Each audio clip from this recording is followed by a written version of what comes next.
Hey everyone, welcome back to my channel. Merry Christmas! Yeah, makaga diba?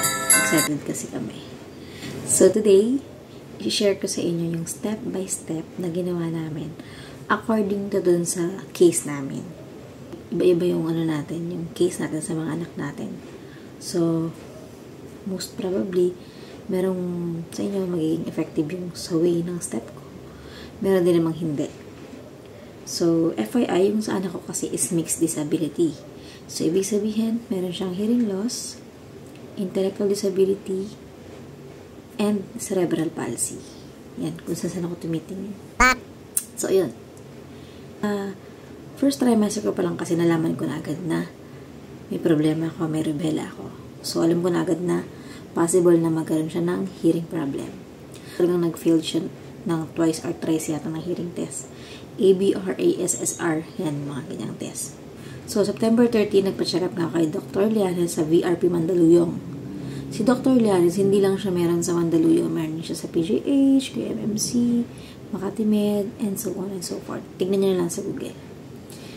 And then, nung nakita kami ni Doc, pinakita ko sa kanya yung hearing test, pinakita ko sa kanya yung ASSR, pinakita ko sa kanya yung ABR, yung mga previous result namin. Yun nga, sabi niya, okay, sige, magpa-CT scan ka.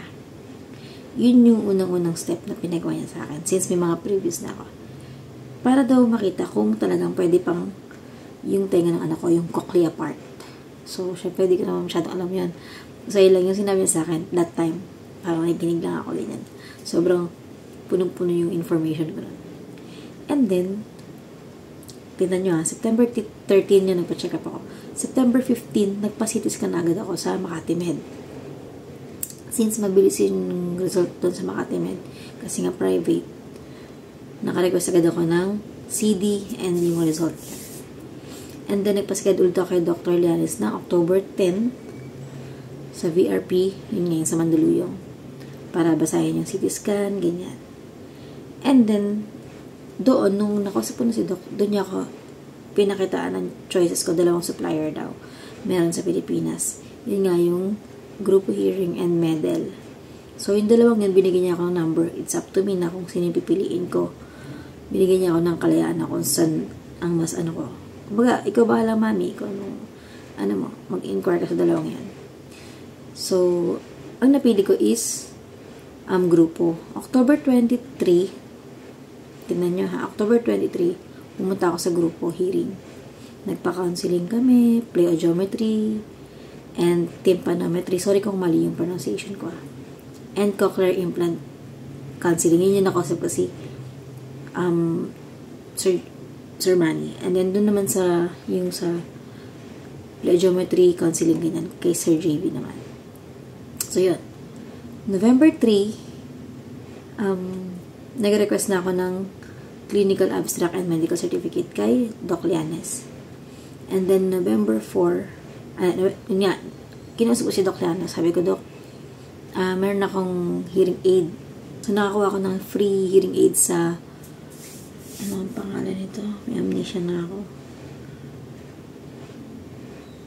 Free. O, basta ilalabas ko na lang yan. Sorry, nakalimutan ko na. Wala pa kasi tulog. So, yun, nakakuha ko ng free hearing aid. Sinadya pa namin yan sa Pampanga. Ayan, kung ayaw ko daw mag-cash, pwede naman daw akong mag-rent sa Madriaga Hearing Care. Doon niya ako nirecommend niya yung Madriaga Hearing Care. So, 3 months. Sabi niya, 2 to 3 months. Kasi kailangan, bago i-implant ang bata, naka-hearing aid na talaga. So, yun. Ang ginawa ko, November 4, pumunta na agad ako sa Madriaga Hearing Care sa Quezon City yan para magpasukat ng ear mold. Since nga, lang siya, for rent. November 6 naman, nagpa-developmental assessment kami, DevPed, sa St. Luke's. Nagpa-schedule ako doon. And then, November 8, nakuha na namin yung hearing aid. Yun yung for rent. And then, December 6, nirequest ni Doc Lianes na magpa-aided kami and counseling sa PGH, sa ear unit. So, pansinin nyo, kahit na meron akong audiometry, counseling, ganyan, dun sa grupo hearing, nag-request pa rin si Doc sa PGH naman, sa ear unit. So, pagpunta namin sa ear unit dun sa PGH, nag-aided siya, may pinakinggan, ganyan. Tapos na may nakuusap ko doon si Dr. Quintos, tama ba? Check ko na lang. Si Dr. Quintos, siya yung i-explain niya sa'yo, aware ka ba na ganito mangyayari pag gusto mong magpa-CI talaga? Alam mo yung consequence, alam mo yung development, hindi siya ganun kadali na pagka-CI, maririnig na agad anak kung makapagsalta na. So, sabi ko kay Doc, okay po, alam ko po yun, explain po sa akin, Doc Lianes, lahat.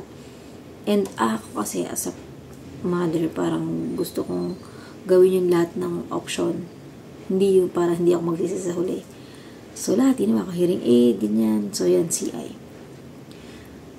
So, after nun, nung counseling namin na yun, pinirmahan na niya, so, candidate na si Gideon for CI or cochlear implant. Nagpa-check up kami ulit kay Doc Lianes. So, ito, December 11, 2023, Gideon is now candidate for cochlear implant. So, tuwan-tuwa ko nun. Kasi may recommendation na kami. So, fast forward, January, nanganak ako 2024. So, yan. Na-CS pa ako niyan. Pero wala akong pake. Ang ginawa ko, kinimpleto ko agad yung requirements. So, February ako nag-start ng magkompleto ng requirements. So, indigency, medical certificate, clinical abstract, quotation, social case study, ID, mga letter, ganyan. So, tinan nyo ha, February, nag-start na ako. Nagpasa-pasa na ako nun. February pa lang. Puro email yun. That time, English pa yung ginawa ko. So, mali pala nun. Dapat pala Tagalog. Kasi, wala masyadong nag-reply sa akin. Tapos, may nag-reply pero parang waiting pa. Parang ganun. So, parang siguro nagbuang mayaman. Parang ganun. Kasi, buong akala ko, pag nag-email ka sa mga ganyan, kailangan professional, formal na, email, diba? Hindi pala. I mean, hindi siya yung sobrang formal. Pero, mas maganda yung mas sincere Tagalog, ganyan. Yung talaga reason, ganyan. Yan. And then, nung February may mga na-receive na akong GL. February, March, April, May. Nag-renew ulit ako ng requirements. So, pumunta ulit ako sa VRP para mag-request ng medical certificate, clinical abstract, nag-request ulit ako sa grupo ng quotation, kumuha ulit ako ng social case study. Siyempre, parang back to ulit. Laging ganun. 3 beses ako nag-renew. Laging kumuha ulit ako ng indigency, kumuha ako ng bagong social case study, in-interview, ganyan, bla bla bla bla. Matrabaho siya. Sobra. Pero kaya naman. So, naging routine, kasi 3 beses ako nag-renew. So, February to April, talagang pinilit ko na makuha lahat ng mga GLs, ganyan. Nag-reply naman. Marami naman nag-reply. And then, next ko is May, June, July. Yan. Nagpasa ulit ako. Pagkapasa ko ng mga requirements, email, messenger, text, walk-in, yan. Nag-follow up ulit ako. Ganyan. Tapos, nagpasa ulit ako no August to September, ganyan. Tinodo ko siya hanggang December 2024. Yan. As in, tinodo ko. Medyo huli ko na kinuha ng GL yung DSWD and Office of the President kasi syempre 1 month lang validity nun. Pero pwede mo siya agad i-forward sa grupo kasi para napaprocess na siya agad. And then the rest, talagang inipon ko siya tapos time to time pinapa-verify ko siya doon sa QMMC. Huwag niyo gagawin isang bagsakan magpa-verify kasi mahirapan yung staff. Tsaka marami kasi nakapila doon. So, yun. November 2024, we got our total verified guarantee letter. So, doon ko na nalaman na verified lahat na meron yung mga nakuha kong lahat ng guarantee letter simula February hanggang November. 1.3 million. So, November 13, na-request ulit ako ni Dr. Lianes ng CT scan. Nagpa-CT scan kami sa St. Luke's BGC. And then, December 2, pina-x-ray kami. Nagpa-x-ray kami sa Medical Center of Taguig. December 13, nagpa-x-ray kami ulit sa St. Luke's BGC. Kasi, kaya na-double yung sa x-ray niyan. Kasi noong December 2, nagkasipon siya, tsaka ubo. Ay, sipon lang yata, parang ganun. So, para Kasi bawal masiay pag may sipon o ganyan. Talagang marirescad kayo. So, nagpagaling talaga agad kami dyan. Naghiwa ko ng sibuyas ko sa bahay namin para gumaling siya. Ganyan ko lang pinakain ko. Yan. And then, December 17, yun na yung date ng cochlear implant operation. Yun na yung date ng operation namin. So, yun. Tanto ako nun kasi December 17 yan. So, tumagal kami ata 3 to 4 days. Parang ganun. Pero basta hindi na kami umabot ng Christmas. Doon. Parang 17, 18, 19, 6 days pala. 6 days. And then, pag uwi, continue na lang yung yung gamot, kasi kailangan matapos eh. And then January 7, 2025, this year, yun yung na-switch on siya, yung activation ng device. So yung nakuha namin na device is Nucleus 7S. So yan. Ayan siya. Kita ba? Ayan. Ayan yan. Diba? Sobrang tuwan-tuwa ako niyan. As in. Kung mapapansin nyo, yung mga dates, nakalista kasi yan eh. Yung mga dates na ginawa ko, medyo magkakadikit lang siya. Kumbaga, every month, nilakato talaga siya September 13. Kumbaga, wala akong sinayang na oras nung nag-aasikaso pa lang ako ng mga requirements para maging candidate sa cochlear implant. So, yun yung sa amin. Yun yung naging effective sa akin. Doon naman sa mga pagpapasa-pasa ng mga GL, ng requirements, ang ginawa ko is nag-self-research din ako aside sa pagtanong-tanong sa GC, sa group, ganyan. Basa-basa din ako sa medical assistance group. Marami doon, sobra. So, marami nag-update doon kung ano yung mga malalaking bigayan ng GL, mabilis mag-reply, ganyan. Kailangan mo din talaga kasi mag-self-research. Huwag ka lang din naasa sa information ng iba. Kasi minsan, nag-iiba din talaga yung mga process. So, yun.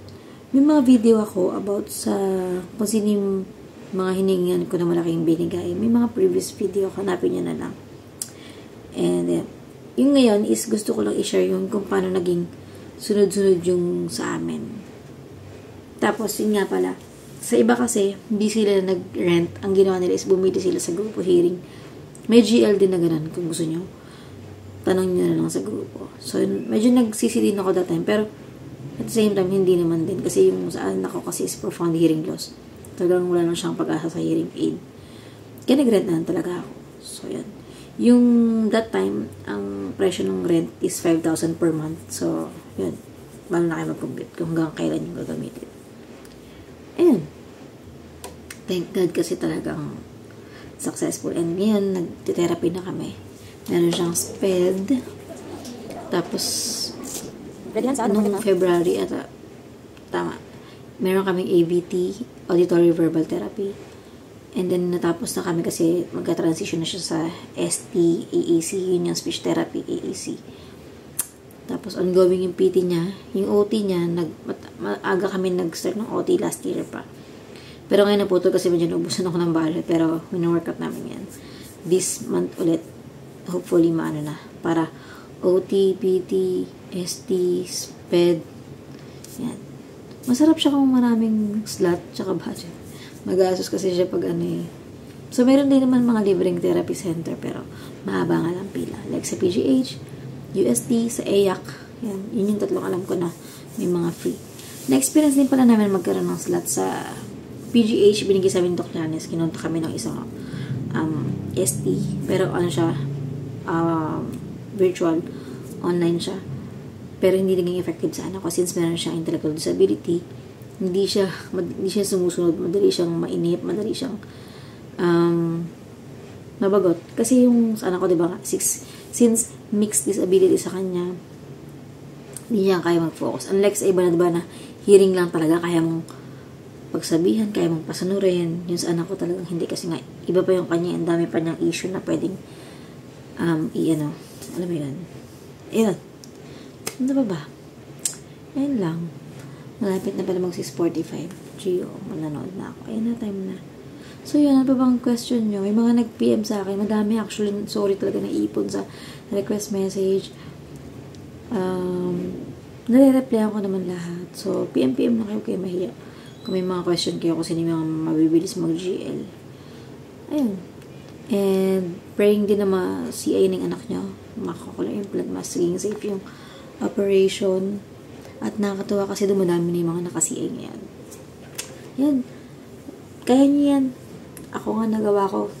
Naringyan din ako ng mga pag nagbabasa ako ng mga kwento ng ibang parents. Yung iba kasi yung mga nag-cash, 1 million, cash. Meron naman GL. Meron naman mixed GL and cash. So, iba-iba. Depende sa parents. And yung doctor's fee din kasi medyo mabigat. So, 180 to 200. Diba? Cash. And then, yung bago ka kasi ma-CI, may mga previous test, diba? Yung CT scan, X-ray, 2D echo. Yun nga pala, bago pala kami sa operation, nag-2D echo din kami. 2D echo. ECG, ayan, bagong operation. The night before operation. Pinag-ECG muna siya, 2D echo. And yun, buti lang nakapag-X-ray na kami sa labas. I mean, sa ibang hospital. Sa QMMC kasi yun. And, ayun. Katawa. Yung doctor namin is si Dr. Erasmo Liana. Sobrang galing ni Doc. Thank you, Doc. And, strict siya, pero mabait. And yun. QMMC kami. Ano pa ba? Yun lang. Yun lang yung gusto ko i-share sa inyo. So, yeah. Grabe yung journey. Ngayon naman, post-operation, medyo magastos siya kasi yun nga, nabanggit ko nga sa mga previous video na kailangan may mapping, yung mga therapy, diba, intervention, continuous, tapos yung mga accessories pa nung ng device. So, kailangan mo doon i-avail, diba yan? Wala dito. Wait lang. Titignan ko. Ayan siya. Ayan o. Kailangan mo palitan yung ganito. Kailangan mo ng ganito. Kasi yung wire baka masira. Matibay naman siya. Sobrang mas matibay ito talaga as in kaysa sa hearing aid. Ayan. Mic, processor, snug fit. Bisado na yun. Tumatagilid na siya. Ayun. Yun lang. So, hanggang dito na lang yung video. Comment kayo below kung ano pang gusto nyo malaman about sa CPA. Bye-bye. God bless, guys.